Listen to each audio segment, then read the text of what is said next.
In the Western world, but in the United States in particular, in the Western world in general, in the United States in particular, the blurring of the lines is primarily happening along the migration of people groups across the world into Western context or into the United States.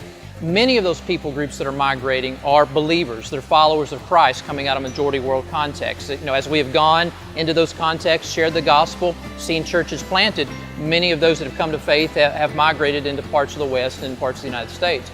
But on the other hand, there are large numbers of unreached people groups that are less than 2% evangelical, that are migrating outside of their countries of birth into the United States. The United States is a country with the third largest number of unreached people groups in the world, behind India and China. Very few of us know that to be the case. Very few of us are even aware of that reality that's out there. And certainly some of those groups are small in number, but the same can be said in other countries of the world as well. And so the blurring of the lines is along those ethnic lines where we see this migration taking place. So for example, we see the need to go into other parts of the world to make disciples among the various Somali people groups, but at the same time we realize that in places like Minneapolis, we have the largest number of Somalis in the United States, places like Columbus, Ohio, places like Seattle, Washington.